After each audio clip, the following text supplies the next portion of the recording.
What do you see happening over the next 10 years with Bitcoin? How do you see it playing out? If you were a betting man. So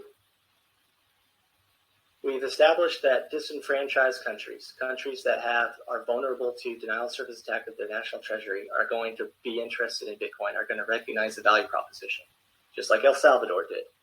Now we're starting to establish that these countries can raise sovereign bonds to pay for and seed the development of their hash force. So when you're buying a volcano bond, you're literally paying El Salvador to build a commercial hash force to defend their and the world's access, assuming they don't try a 51% attack, defending people's access to their private property. So I think another disenfranchised third parties country is going to do that, and another country is going to do that, and another country is going to do that, and more countries are going to do that, just like the proliferation of any other national defense technology, especially a power projection technology that defends private property. Just like cannons scaled quickly, just like airplanes and tanks and ships scaled quickly, you're going to see disenfranchised countries scaled quickly. A lot of Bitcoin on national treasuries, a lot of bond-funded hash forces. Hey everybody, it's Eddie from Tokyo. This is your cryptocurrency update from Japan, and that was Jason Lowery, former Strategic Requirements Lead at the Headquarters 14th Air Force at Vandenberg. Also, for nearly 3 years, he was the Technical Intelligence Analyst for the National Air and Space Intelligence Center. He has spent 2 years as a Director of Operations for the United States Space Force and now pursuing his master's at MIT as a U.S. Defense Fellow. There were 2 key points in that intro.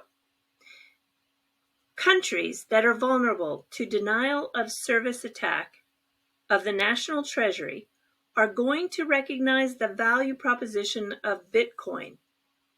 Distributed denial of service, or DDoS. These cyber attacks have been around for decades, but they continue to increase in volume. From 2020, they were up 24% over 2019, and Ukraine today is battling them almost daily. So because of the cyber threats, more and more countries were going to follow what El Salvador has done. Here, I want you to listen to the CEO of Palo Alto Networks, a global cybersecurity leader, speaking about this risk. I will tell you, I haven't been as concerned as I am now about potential cyber activity. My concern is we're going to see a spate of attacks which will be for vindictive reasons. But I think this war has created a scenario. A lot of the Western companies are leaving the region. They're all suspending economic activity. And my fear is we're going to get to a point where we're going to throw the Russian economy into some sort of a tailspin because of all the activities we're doing, which is appropriate for what we're going through. But I'm concerned that we have to go make sure we shore up our defenses because I expect a spate of vindictive attacks which will follow.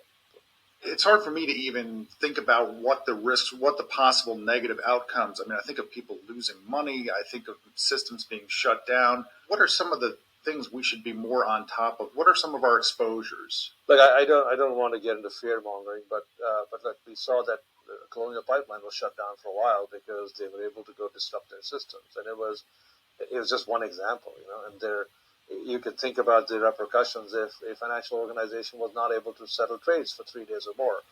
Understand that all the regulators are going to show up and say, how can we get your systems back up? So you can cause chaos in different parts of society if certain critical systems stop working for an extended period of time.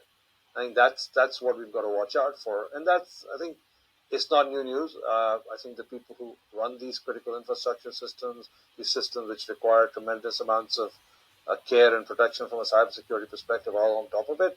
But I think the odds are stacked up against us because we have to be right 100% of the time. The bad actors just have to be right once. We have to be right 100% of the time, while bad actors only have to be right once. Now, his second point is that the projection of more and more countries are going to be adding Bitcoin to their treasuries.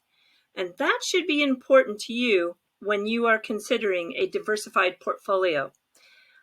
I really found it disappointing, actually, that a couple of days ago when I was criticizing the Lightning Network that I was accused of being a XRP maxi. You know, I've had Bitcoin in my portfolio since 2014.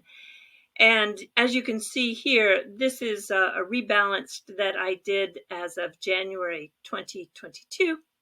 And Bitcoin represented at that time 15% of my portfolio. It actually is a little bit more today. As I am a swing trader and I rebalance often, this is changing. But this is the most current capture that I have that I shared with my Patreons.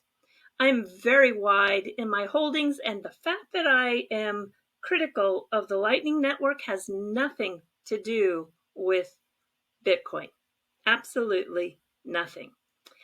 I think it's because I understand the superiority of the XRP ledger, and with its digital asset that is native to the ledger, XRP, is one of the many reasons why I'm critical to Lightning. But anyway, that's again for another video, another day. Point is, I'm going to play a second clip from Jason's interview, and this is about freedom, and this also is very important. So my job is adversarial thinking. My goal, like every weapon that's ever built, is built to defend against an adversary, against an attacker. And so I'm just doing my job.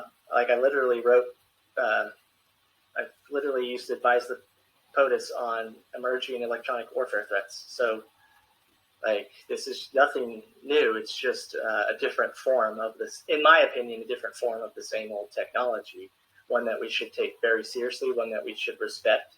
And especially if we're supposed to be a freedom-loving country that values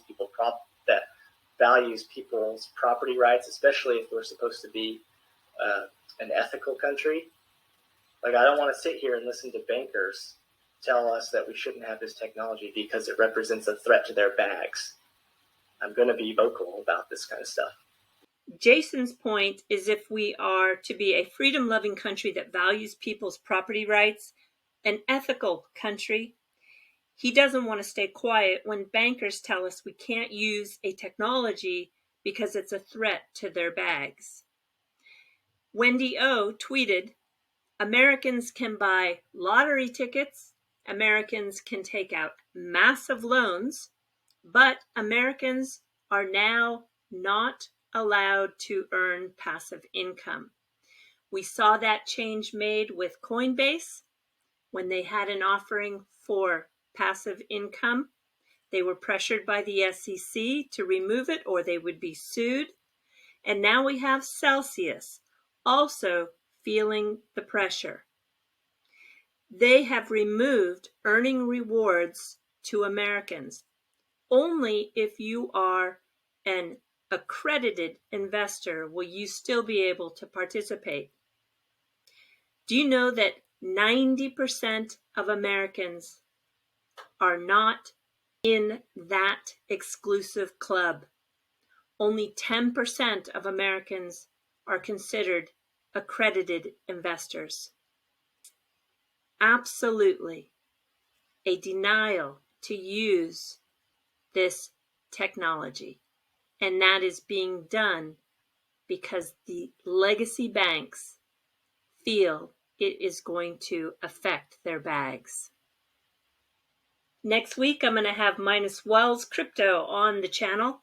He is a genius when it comes to passive income, and we're going to tap into his expertise to show us how to leverage our digital assets. All right, everybody, I'm going to let the Blockchain Forensics LLC take us out. Until next time, do take care. Sayonara for now. Bye-bye.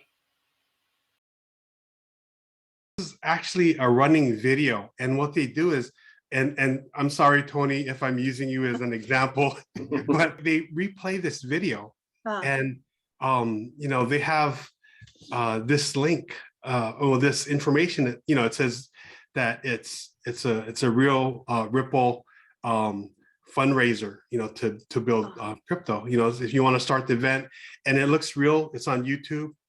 And if you see it on your screen, it pops up, and you're watching this, and there's a link on the bottom of the YouTube where it shows you where to go so that you can participate. And looking at this, it says official Ripple event, 100 million XRP that they're handing out for free, right? If it looks like it's too good to be true, it's probably not true. If you send 2,500 XRP, we'll send you right back 5,000. So basically you're doubling. And this is a huge scam, and you can send your coins off, and then you wait for them to come back. And of course, nothing comes back, right? Exactly, nothing comes back, because they're just taking money from the space, and they're making the space look bad. These fraudulent people. It's awful. For my next example here, this one is from I Trust Capital. If you click on the login, it asks you to put your full name in and your phone number, which I did. I wanted to see what would happen. And within a second or two, someone called me on my cell phone. And they said, "Hi, how are you doing? I'm from I Trust Capital. I'd like to help you to log into your account." And then he said, "Go to your bottom left of your screen." And he was giving me an app so that he could control my computer.